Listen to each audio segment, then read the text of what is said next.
तो चलिए देखिए, आज की क्लास में हम लोग देखने वाले हैं। पिछली क्लास में हमने प्रश्नावली 6A देख लिया था ना।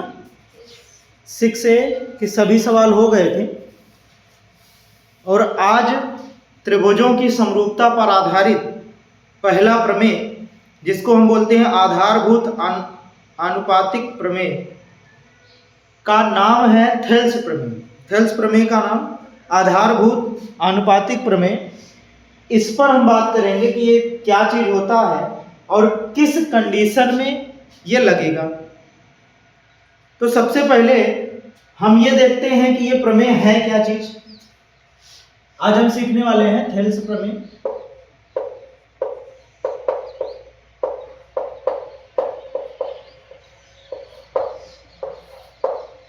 इसी को बोला जाता है आधारभूत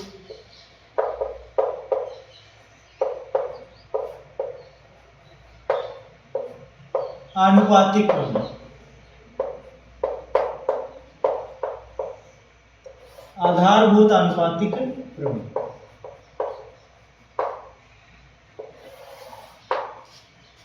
ये है। अब हम क्या करने वाले हैं इसमें, सबसे पहले तो आप ये जानिए कि थेल्स प्रमेय है क्या चीज और ये कहाँ लगेगा, इसका मतलब क्या होता है। थेल्स प्रमेय में है क्या चीज, तो इसमें ये बताया गया है कि जैसे मान लो कोई त्रिभुज है, अपने पास कोई त्रिभुज है। इस त्रिभुज में भाई शीर्ष अपने एबीसी कोई त्रिभुज है। इस त्रिभुज में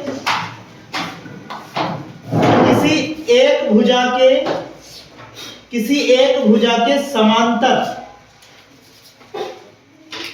इस प्रमेय में यह कहा गया है कि कोई भी अपने पास त्रिभुज है, किसी एक भुजा के समांतर, चाहे ये भुजा ले लेना, चाहे ये वाली ले लेना, चाहे ये वाली ले लेना, किसी एक भुजा के समांतर कोई रेखाखंड खींचा जाए। हम बीसी के समांतर खींच रहे हैं, आप चाहे जिसके समांतर ले लो। तो उस कंडीशन में क्या होता है, अगर एक भुजा के समांतर कोई भी रेखाखंड आप खींचोगे तो वह रेखाखंड दोनों भुजाओं को समान अनुपात में विभाजित करता है। इसमें यह बताया गया है। कौन सा प्रमेय है, थेल्स प्रमेय है। इसको बोला जाता है आधारभूत आनुपातिक प्रमेय। इसमें क्या है, इसमें यह है कि अगर किसी त्रिभुज में किसी एक भुजा के समांतर कोई रेखाखंड खींचा जाए, कोई एक भुजा आप ले लेना, कोई भी एक भुजा तीनों में से, उसके समांतर कोई रेखाखंड खींचा जाए तो वह रेखाखंड शेष दोनों भुजाओं को समान अनुपात में विभाजित करता है। तो इस बात को पहले आप नोट कर लीजिए, उसके बाद हम इस पर बात करेंगे। कायदे से नोट करिए, हेडिंग डालिए थेल्स प्रमेय।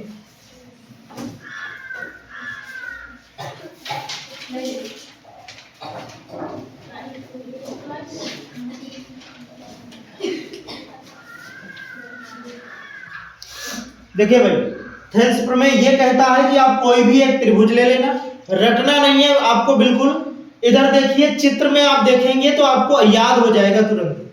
क्या है ये, थेल्स प्रमेय कहता है कि यदि किसी त्रिभुज में, कोई भी एक त्रिभुज ले लो आप, XYZ कोई भी त्रिभुज ले लो, उसमें किसी एक भुजा को पकड़ के उसके समांतर एक रेखाखंड खींच दो। जब आप किसी एक भुजा के समांतर रेखाखंड खींचोगे तो वह दो भुजाओं को काटेगा। भाई इसके समांतर खींचा तो ये AB और AC को काट रहा है कि नहीं, D काट रहा है। तो ये BC के समांतर है और AB और AC को विभाजित कर रहा है। तो थेल्स प्रमेय कहता है कि इस कंडीशन में रेखाखंड DE भुजा AB और AC को समान अनुपात में विभाजित करेगा। समान अनुपात का मतलब यह है कि भुजा AB में AD बटा DB, मतलब AD और DB का अनुपात AE बटा EC, AE और EC के अनुपात के बराबर होगा। यह थेल्स प्रमेय कहता है। तो उस प्रमेय को हम सिद्ध करेंगे कि हाँ किस लिए यह बात सत्य होती है, कैसे सत्य होती है, उसके लिए हमें कुछ काम करना पड़ेगा, लेकिन अभी के लिए आप समझ लो कि किसी भी त्रिभुज में किसी एक भुजा के समांतर कोई रेखाखंड खींचा जाए तो वह रेखाखंड शेष दोनों भुजाओं को समान अनुपात में विभाजित करता है। यह है थेल्स प्रमेय। अब हमें करना क्या क्या है, इसको हम सिद्ध करने वाले हैं। तो सबसे पहले हमें दिया क्या है उसको लिख लेंगे। सबसे पहले दिया क्या है उसको लिख लेंगे। दिया है भैया कि एक त्रिभुज एबीसी है, त्रिभुज एबीसी दिया है। एबीसी में भुजा बीसी के समांतर हमने रेखाखंड डीई खींचा है। बीसी समांतर डी, ये बात आपको दी गई है। कह रहा है इतना करने के बाद क्या हो जाता है, तो सिद्ध आपको क्या करना है, सिद्ध करना है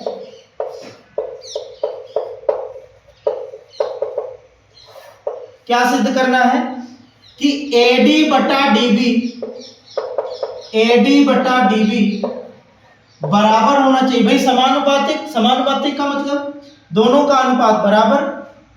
तो AE बटा EC हमें लाना है, AE बटा EC हमें लाना है। इसको लाने के लिए ये हमें सिद्ध करना है।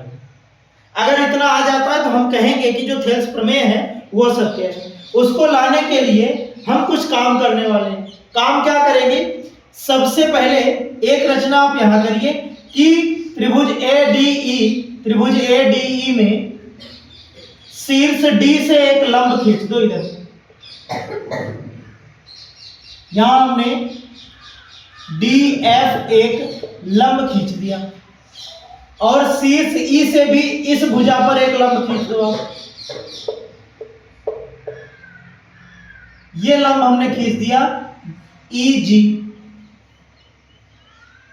उसके बाद B को E से मिला देंगे और D को C से मिला देंगे। इनका प्रयोग करके रचना हमने क्या क्या की है, जो रचना की है उसको यहां लिख देंगे। रचना में हमने क्या किया भाई, त्रिभुज ADE में, त्रिभुज ADE में शीर्ष D से, त्रिभुज ADE में शीर्ष D से AE लंब DF खींचा, AE लंब DF खींचा तथा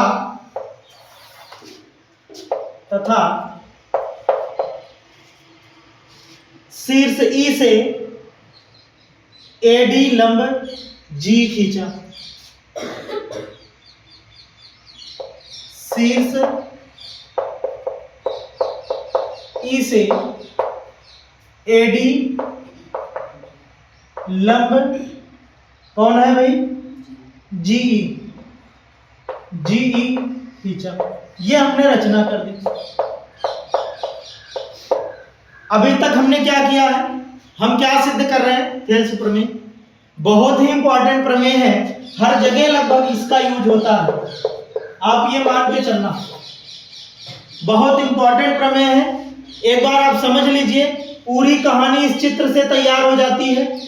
इतना आप देख के रखेंगे तो ये सारी चीजें लिखना बहुत आसान होता है, उसमें परेशानी नहीं है। एक बार आप देख लीजिए, दोबारा अपने मन से एक बार लिख लेंगे तो एकदम हमेशा के लिए याद हो जाएगा। हमने क्या किया भाई, एक त्रिभुज बनाया है, उसमें BC के समांतर D खींचा है। अब हमें सिद्ध करना AD बटा में DB, AE बटा में EC के, ये हमें सिद्ध करना है। उसके बाद हमने सिद्ध करने के लिए कुछ रचना इसमें की। रचना क्या की, इस शीर्ष से इस भुजा पर एक लंब डाल दिया, इस शीर्ष से इस भुजा पर एक लंब डाल दिया। उसके बाद विकर्ण BE को मिला दिया और DC को मिला दिया। ये दोनों विकर्ण हैं, चतुर्भुज BCED के विकर्ण हैं, दोनों को मिला दिया। उसके बाद हम क्या करने वाले हैं, अब आप उत्पत्ति पे चलेंगे। ध्यान से देखो, हमें क्या चाहिए, जो हमें सिद्ध करना है वो हमारे दिमाग में होना चाहिए। हमें इधर से चाहिए AD बटा में DB। तो हम क्या करेंगे, त्रिभुज ADE का क्षेत्रफल निकालेंगे और जिसमें ये आधार आ जाए। जब ये आधार आएगा तो ऊंचाई आपकी जी बनेगी क्या? तो एक बार हम ADE का क्षेत्रफल AD को आधार मान के निकालेंगे। उसके बाद इस वाले त्रिभुज का क्षेत्रफल कौन सा? BDE। इस वाले त्रिभुज का क्षेत्रफल निकालेंगे BD को आधार मानकर। उसके बाद फिर उधर चलेंगे क्योंकि हमें AE भी चाहिए, AE बटा EC। तो फिर ADE का क्षेत्रफल निकालेंगे AE के आधार मानकर। उसके बाद CED का क्षेत्रफल निकालेंगे C को आधार मानकर। तो यही 4 काम हमें करना है। देखो कैसे करेंगे और कैसे इसको दिखाने वाले हैं। तो सबसे पहले आप लिखना त्रिभुज ADE में, त्रिभुज ADE में पूरा सारांश हम एक बार समझ चुके हैं। ADE में हम क्या करने वाले? त्रिभुज ADE का क्षेत्रफल, त्रिभुज ADE का क्षेत्रफल बराबर हो जाएगा 1/2। आधार AD मानो, आधार AD मानो आप AD। तो ऊंचाई कितनी हो जाएगी? GE हो जाएगी। कौन हो जाएगा भाई? GE हो जाएगा। ठीक है, इसको आप समीकरण 1 बना दो। बात समझ गए? उसके बाद अब हमने कहा कि जब इधर से AD का आ जाए तो इधर से फिर BDE का क्षेत्रफल निकालो तथा त्रिभुज BDE का क्षेत्रफल, BD का क्षेत्रफल 1/2। आधार इसका मानो BD, आप क्या मानोगे? BD। तो ऊंचाई कितनी बनेगी? इसमें तो ऊंचाई दिख रही थी, इसमें देखो अगर ये आधार है तो इसका ऊपर वाला शीर्ष ये बनेगा। और यहां से देखो उसी भुजा पर लंब कौन है? G है। इसको अगर आगे बढ़ाओगे तो उसी पर तो लंब है ना। जैसे मान लो यहाँ पे कोई त्रिभुज है इस तरीके का, ऐसे लेटा हुआ त्रिभुज। अगर ये त्रिभुज है, ये इसका आधार अगर मान रहे हो तो ऊंचाई इसकी ये बनती है। इसको आगे बढ़ाओ तो इस पर जो लंब बनता है वो ऊंचाई बनती है। तो वही चीज सेम टू सेम यहाँ बन गया। तो ये आधार है, तो इसको अगर मैं आगे बढ़ाता हूं तो यहां से लंब डालोगे तो ये जी लंब हुआ। ठीक है, तो इस तरीके से यहां जो बनने वाला है लंब वो बनेगा भैया GE। क्या बनेगा? GE। समीकरण 2 बना दो इसको। ठीक है, अब समीकरण 1 और में समीकरण 2 का भाग दे दो तो ये बन जाएगा समीकरण 1 में समीकरण 2 का भाग देने पर, हम भाग ही क्यों दे रहे हैं? जोड़ क्यों नहीं दिए सर जी? तो हमें लाना क्या है? AD बटा DB। तो जब तक हम AD बटा DB मतलब डिवाइड नहीं करेंगे BD का तो AD बटा BD कहां से आएगा? तो इसीलिए हम डिवाइड कर रहे हैं। तो यहां हो जाएगा भैया त्रिभुज ADE का क्षेत्रफल, त्रिभुज ADE का क्षेत्रफल और बटे में त्रिभुज BDE का क्षेत्रफल, BDE का क्षेत्रफल और बराबर। देखो यहां इन दोनों को डिवाइड करोगे तो 1/2 कट जाएगा और G बटा में G है तो ये कट जाएगा। बचेगा क्या अपने पास? AD बटे में BD। इसको आप समीकरण 3 बना दो। इस तरीके से एक हल हमें मिल चुका है। अब हम चलेंगे दूसरी साइड। दूसरी साइड फिर से ADE का क्षेत्रफल निकालेंगे, लेकिन AE को आधार मानकर। जब AE को आधार मानेंगे तो ऊंचाई अपनी ये बनेगी, है ना। इसीलिए हमने दोनों लंब डाले हैं। लंब डालने का अर्थ समझ में आ रहा होगा। जब AE को आधार मानेंगे तो DF अपना ऊंचाई बन जाएगा। तो हम क्या करते हैं? त्रिभुज ADE का क्षेत्रफल फिर से निकालते हैं। फिर से त्रिभुज ADE का क्षेत्रफल 1/2। आधार अब की बार AE मानो आप, आधार AE। तो ऊंचाई कितना बन जाएगी? ऊंचाई आपकी बन जाएगी भैया DF। क्या बन जाएगी? DF। इसको आप समीकरण 4 बना दो। फिर उसके बाद अब इधर आओगे तो यहां देखो CED का आपको क्षेत्रफल निकालना है तथा त्रिभुज CED ना, CED का क्षेत्रफल 1/2 आधार इसमें सी बनाइए, सीई बनाइए, और ऊंचाई इसकी देखो, ऊंचाई जब आप इधर से चलोगे तो ये शीर्ष से लंब ये हुआ इस आधार पर लंब यही है, तो DF जो होगा ये आपका बन जाएगा ऊंचाई। ये समीकरण 5 बना दीजिए। ठीक है, अब हम क्या करेंगे, समीकरण 4 में समीकरण 5 का डिवाइड करेंगे। तो यहां पे समीकरण 4 में समीकरण 5 को डिवाइड करिए। समीकरण 4 में समीकरण 5 का भाग देने पर,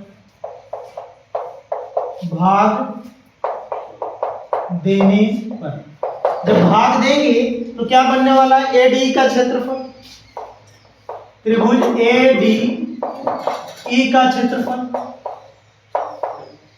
बटे में त्रिभुज CED का क्षेत्रफल, CED का क्षेत्रफल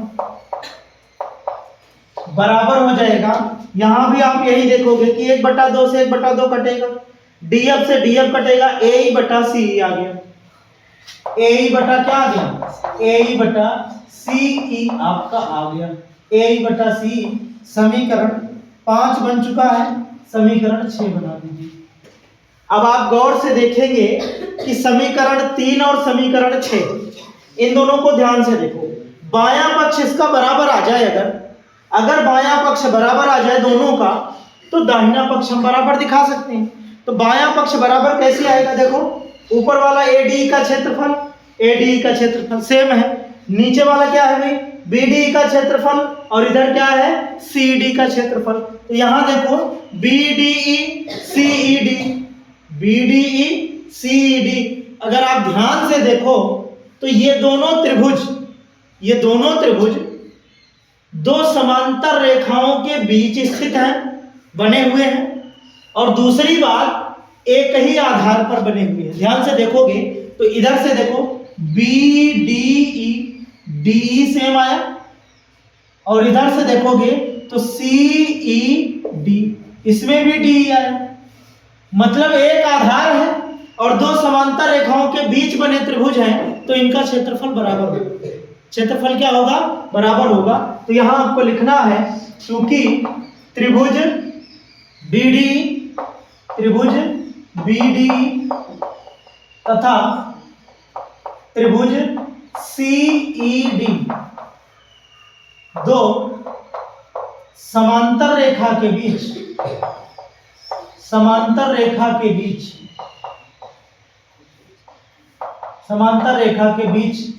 तथा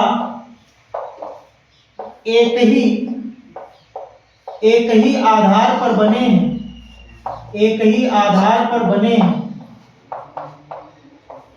बने हैं, इसलिए त्रिभुज BDE का क्षेत्रफल बराबर हो जाएगा त्रिभुज CED का क्षेत्रफल। इसको आप समीकरण 7 बना लीजिए। जब दोनों क्षेत्रफल बराबर हो गया तो जहां पे CED का क्षेत्रफल लिखा है वहां मैं BDE का क्षेत्रफल लिख दूं क्या? बिल्कुल लिख सकता हूं। तो यहां लिखना समीकरण 7 से ये बन जाएगा त्रिभुज ADE का क्षेत्रफल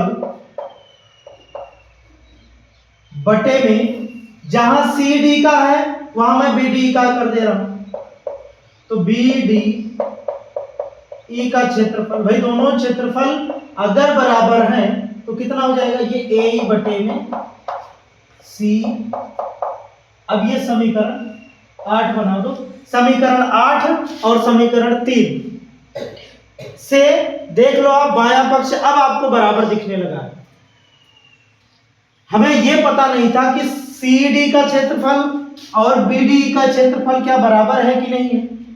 तो जब हमने यहां देखा तो दोनों त्रिभुज एक ही आधार पर बने हुए हैं और दो समांतर रेखा के बीच बने हुए हैं, इसलिए दोनों का क्षेत्रफल बराबर होगा। इसलिए जहां CD का क्षेत्रफल है वहां हमने क्या कर दिया, BDE का क्षेत्रफल कर दिया।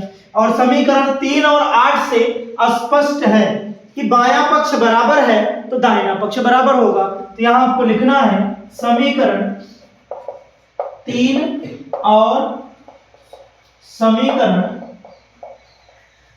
8 से, समीकरण 8 से क्या हो जाएगा भाई, AD बटा BD, AD बटा में BD बराबर बराबर AE बटा में C, AE बटा में C। और यही अपना थेल्स प्रमेय कह रहा था कि सिद्ध करिए। यही सिद्ध करने के लिए थेल्स प्रमेय कह रहा था। तो कुल मिला के पूरा रामायण एक बार में हम इसलिए खत्म करना चाहते थे ताकि पूरी चीज एक तरफ से आपके दिमाग में आ जाए कौन कहां से आया। पुनः पूरा छोड़ दो, पूरा छोड़ दो। हमने क्या किया है यही आप इतने में समझ लो कि हमने क्या किया।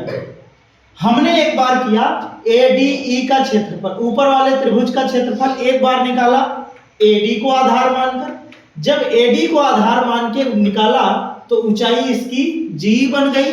उसके बाद फिर इसका क्षेत्रफल निकाला BDE का, BD को आधार मानकर, और BD को जब आधार माना तो ऊंचाई GE बन गई। ये काम किया है। फिर दोबारा से क्या किया है, दूसरी तरफ चलिए तो हमने ADE का ही क्षेत्रफल निकाला लेकिन AE को आधार मानकर। जब AE को आधार माना तो ऊंचाई DF बन गई। ऐसे ही आप नीचे आ जाएंगे तो हमने CED का क्षेत्रफल निकाला और CED का क्षेत्रफल C को आधार मान के निकालोगे तो ऊंचाई DF बन जाएगी। आगे बढ़ाओगे तो ये उसी भुजा पर लंब है, DF बन जाएगी। इस तरीके से सबका अनुपात हमने निकाल लिया। पहले इन दोनों का अनुपात निकाल लिया, फिर इनका अनुपात निकाल लिया, उसके बाद बराबर कर दिया है और अपना रिजल्ट अपने सामने। इसको एक बार आराम से एकाग्र मन से अपने मन से समझ लोगे ना तो सारी चीजें याद हो जाएंगी। और इस पर आधारित समझ लो सीधे सीधे सवाल बनते हैं। कभी कभी तो डायरेक्ट यही पूछ लेता है। अब इसमें 2 उप प्रमेय बनने वाले हैं तो पहले आप इनको नोट कर लीजिए फिर उनको भी बता देते हैं।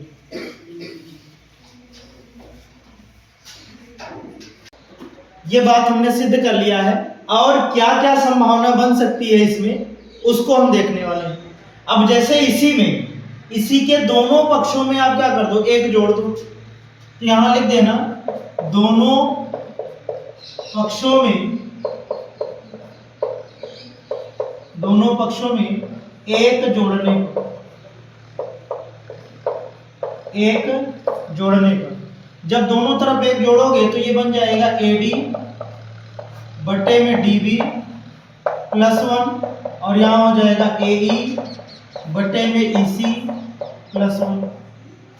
इसको हल करोगे तो ये क्या बनने वाला है देखो जरा ध्यान से। ये बनेगा AD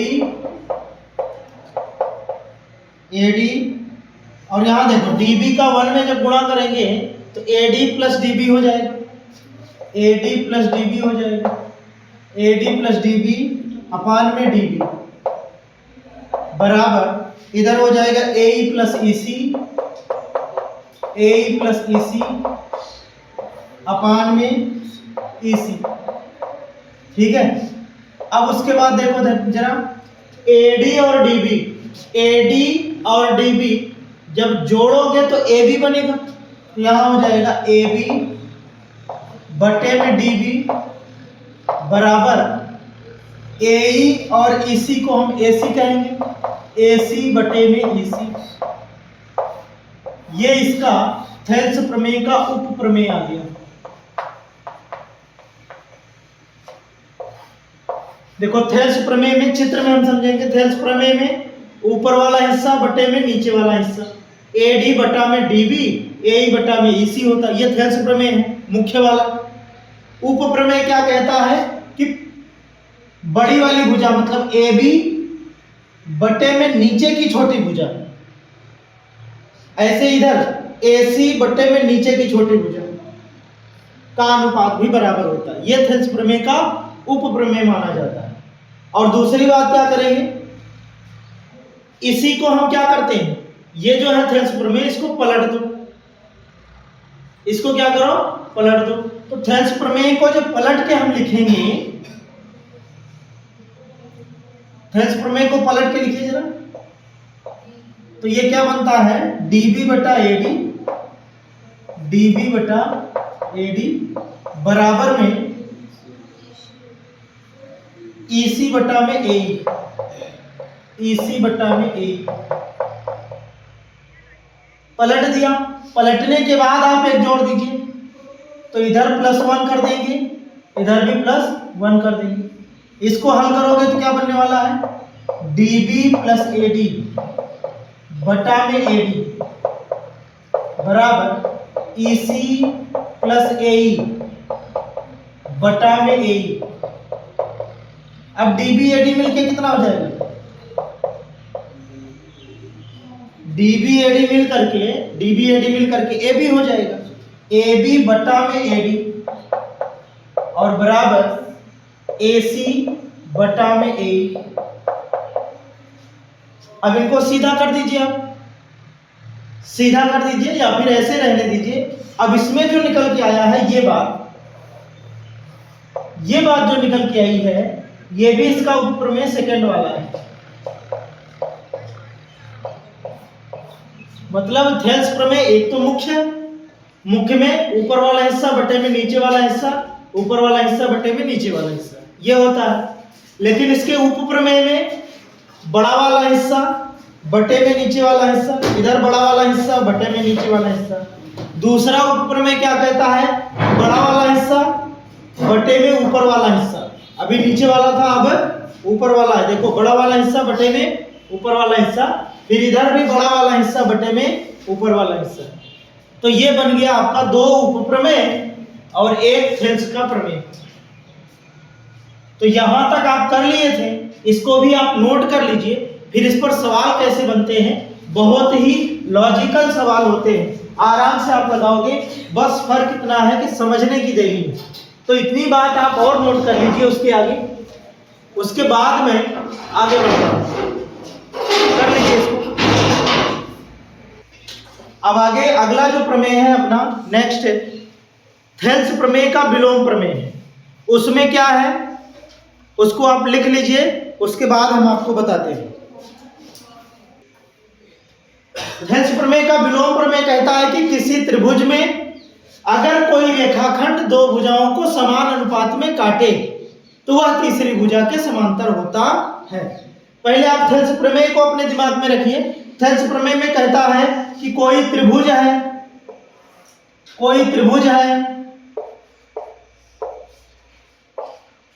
और उस त्रिभुज में कोई रेखाखंड किसी एक भुजा के समांतर खींचा जाता है। इसमें यह बताया है कि जो रेखाखंड खींचा जाता है वो एक भुजा के समांतर होता है, तब वह शेष दोनों भुजाओं को समान अनुपात में काटता है। लेकिन इसके विलोम प्रमेय में क्या बताया है कि कोई रेखाखंड है जो 2 भुजाओं को समान अनुपात में काट रहा है। मतलब डी और ई जो है ये ए बी और ए सी को समान अनुपात में काट रहा है। तो यहां जो दिया है ना, जो दिया है वो है भैया कि इनका अनुपात समान है, ए डी डी बी बराबर है ए ई ई सी के। समान अनुपात में काट रहा है तो सिद्ध करिए कि तीसरी भुजा के क्या है, समांतर है। तीसरी भुजा के समांतर सिद्ध करना है। उसमें क्या था कि वह एक भुजा के समांतर था, समान अनुपात सिद्ध करना था। अब की बार कह रहा है कि समान अनुपात में है और तीसरी भुजा के समांतर सिद्ध करो। तो उसको करने के लिए हमें क्या करना होगा, तो जो दिया है उसको हम लिख लेते हैं और समीकरण 1 मान लेते हैं। सिद्ध क्या करना है भैया, सिद्ध करना है आपको कि BC समांतर D, ये हमें सिद्ध करना है।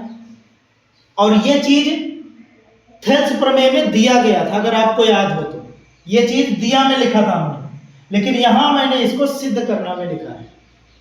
रचना क्या होगी, बहुत छोटा है और मजेदार है। रचना क्या होगी इसमें, रचना देखो, हम ये मानते हुए कि DE जो है, DE BC के समांतर नहीं है, हम ये मानते हुए कि डीई बीसी के समांतर नहीं है, हम बीसी के समांतर एक रेखाखंड खींच लेते हैं। आपको दिख नहीं रहा है, ये मानते हुए हम ये रेखाखंड खींच रहे हैं कि डीपी जो हमने खींचा है वो बीसी के समांतर है। ये हमने दिख नहीं रहा, दिखेगा नहीं समांतर, लेकिन हम ये मान रहे हैं कि बीसी डीपी समांतर है, डी समांतर नहीं है। डी हम समांतर लाएंगे, डी हमें पता ही नहीं है क्या है, लेकिन हमने एक रेखाखंड अपने से खींच लिया जो कि बीसी के समांतर है। तो रचना में हम क्या करेंगे, डीपी समांतर बीसी खींचा, डीपी समांतर बीसी खींच लिया। जब खींच लिया तो याद रखना, अब हमें लिखना है भैया उपपत्ति। उपपत्ति में सीधी सी बात है, जब आपने डीपी बीसी के समांतर खींच लिया और किसी त्रिभुज में एक भुजा के समांतर कोई रेखाखंड अगर मिल जाता है तो वहां थेल्स प्रमेय लग जाता है ना। अब ये भी हमने सीखा है कि किसी त्रिभुज में किसी एक भुजा के समांतर कोई रेखाखंड खींचा जाता है तो वहां थेल्स प्रमेय लगा सकते हो। तो यहाँ क्या है, बीसी के समांतर डीपी है, तो एक भुजा के समांतर आया ना, तो हम यहाँ क्या लगाएंगे, थेल्स प्रमेय लगाएंगे। तो अब त्रिभुज एबीसी में थेल्स प्रमेय से तो थेल्स प्रमेय से क्या बनेगा, देखो एडी बटा में डीबी, यही तो होता है थेल्स प्रमेय। एडी बटा में डीबी बराबर करना है एपी बटा में पीसी, तो यहां हम लिख देते हैं, तो ये हो जाएगा एडी बटा में डीबी बराबर एपी बटा में पीसी। इसको हम क्या करते हैं, इसको हम करते हैं समीकरण 2 बना। ठीक है, अब हम समीकरण 1 और समीकरण 2 को आराम से देखें। समीकरण 1 और समीकरण 2 को अगर हम देखें तो इसमें क्या है भाई, एडी बटा में डीबी, एडी बटा में डीबी, दोनों किसके हैं भाई, दोनों समान है, तो इनका जो दायां पक्ष होगा वो भी आपस में क्या होगा, समान होगा। तो यहां पे हम क्या करने वाले हैं, समीकरण 1 और समीकरण 2 से बायां पक्ष समान तो दायां भी समान होगा, तो यहां हो जाएगा एई बटा में ईसी बराबर एपी बटा में पीसी, ये हो गया। अब हम क्या करते हैं, हमें जो है पीसी के बराबर ईसी दिखा देना है। अगर ये बराबर दिख जाए, पीसी और ईसी बराबर दिख जाए, तो जो पी आपको ऊपर दिख रहा है वो भी सेम होगा, तभी बराबर होगा। तो कुल मिलाकर पूरा टारगेट ये है कि पीसी और ईसी बराबर दिखे। तो हम क्या करेंगे, अगर एई और ईसी को जोड़ो कितना होता है, एई और ईसी को जोड़ो एसी बनेगा, और एपी और पीसी को जोड़ो, एपी और पीसी को जोड़ो एसी बनेगा। तो हम क्या करते हैं, दोनों पक्षों में एक जोड़ देते हैं, यहीं पे दोनों पक्षों में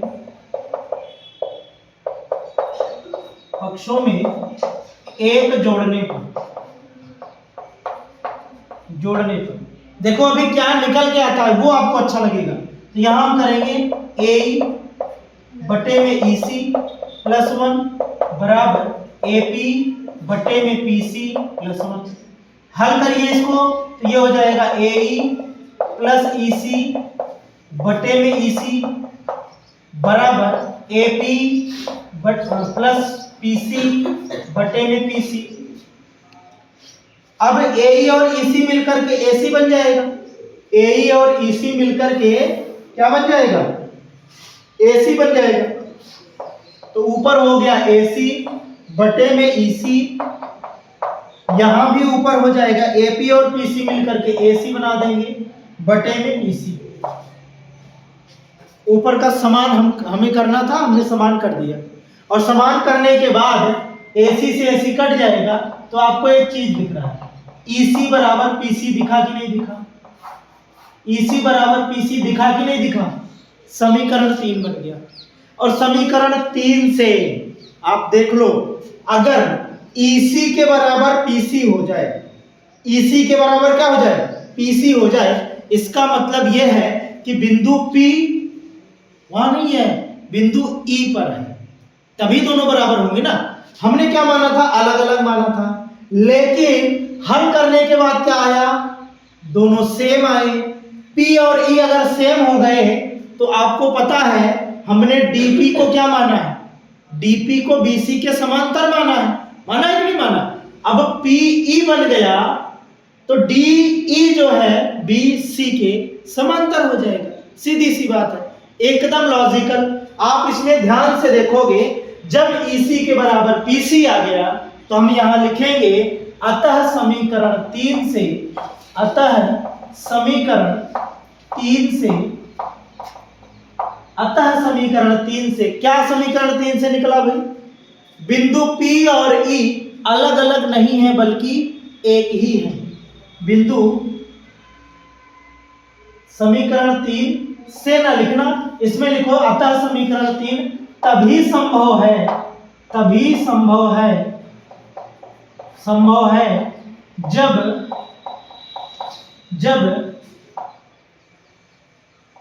P तथा E बिंदु, P तथा E बिंदु एक ही हूं, एक ही हूं, और यदि दोनों बिंदु एक हैं, दोनों बिंदु एक ही हैं, एक ही हैं, तब हमने क्या माना था? हमने माना था DP समांतर BC, ये हमने रचना किया था। तो जब DP समांतर BC है, इसलिए DE, P और E जब एक हैं तो यहां E लिख सकते हो कि नहीं? तब DE समांतर क्या आ जाएगा? BC आ जाएगा। ये अपना सिद्ध हो गया, ठीक है। जब हमने इसका लिखने का मतलब यह है कि आप समझ पाओ कि हमने कैसे लिख दिया, वैसे डायरेक्ट इन दोनों को लिख देते, समीकरण 3 से स्पष्ट है करके, तब भी काम हो जाता, लेकिन आपके समझने के लिए हमने लिख दिया कि अतः समीकरण 3 तभी संभव है, समीकरण 3 तभी संभव होगा जब P और E सेम होंगे, तभी PC और EC बराबर हो पाएगा, अन्यथा बराबर नहीं हो पाएगा। तो समीकरण 3 तभी संभव है जब P तथा E एक ही बिंदु हो। यदि दोनों एक ही बिंदु होंगे तो DP समांतर BC जो हमने लिया था वहां DE समांतर BC बन सकता है, कोई दिक्कत नहीं होगी। बात समझ में आई कि नहीं आई? बहुत आसान चीज है। हमने क्या किया भैया, हमें सिद्ध करना था BC के समांतर D, हमें पता नहीं था कि समांतर है कि नहीं है, तो BC के समांतर हमने एक रेखाखंड DP ले लिया, और जब BC के समांतर ले लिया तो यहां थेल्स प्रमेय लग जाएगा, तो थेल्स प्रमेय लगा दिया। थेल्स प्रमेय लगाया तो पता चला कि AD बटा DB के बराबर, यहां AD बटा DB के बराबर दो चीजें हैं, समीकरण 1 और 2 बन गया, तो हमने बराबर कर दिया। बराबर करने के बाद हमें EC और PC बराबर दिखाना था, पूरा टारगेट हमारा EC PC को बराबर दिखाना था, इसलिए अंश को बराबर करने के लिए हमने दोनों पक्षों में 1 जोड़ दिया। जब दोनों पक्षों में 1 जोड़ दिया तो अंश अपना हो गया बराबर, जिनको हमने कैंसिल आउट कर दिया, तो EC के बराबर क्या आ गया? PC आ गया। जब EC के बराबर PC आ गया तो यह कंडीशन तब संभव हो पाएगी जब P और E सेम बिंदु होंगे, और जब P और E सेम बिंदु होंगे तो जैसे DP के समांतर BC है वैसे DE के समांतर BC हो जाएगा, और यही हमें लाना था। समझ गए? इसको आप नोट कर लीजिए, एकाग्र मन से एक बार अपने से समझ लेना, काम खत्म, हमेशा के लिए याद रहेगा। चलिए फिर आज की क्लास में यहीं तक रखते हैं, सवाल से स्टार्ट करेंगे अगली क्लास से। कोई दिक्कत नहीं है, बहुत आराम से सवाल आएगा। लेकिन याद रखना, इसको आप रिवीजन जरूर कर लेंगे एक बार, अपने मन से आप लिख लोगे चित्र सोच सोच करके, तो हमेशा के लिए चीजें याद हो जाएंगी। थेल्स प्रमेय और उसका विलोम। उप प्रमेय कैसे निकल के आए थे, उसमें तो एक जोड़ना, एक बार सीधा सीधा एक जोड़ देंगे, एक बार थेल्स प्रमेय को पलट के एक जोड़ देंगे, काम खत्म। और इसको आप समझ लेना, छोटा सा प्रमेय है और अच्छा प्रमेय है। बाकी हम सवाल अगली क्लास में देखेंगे।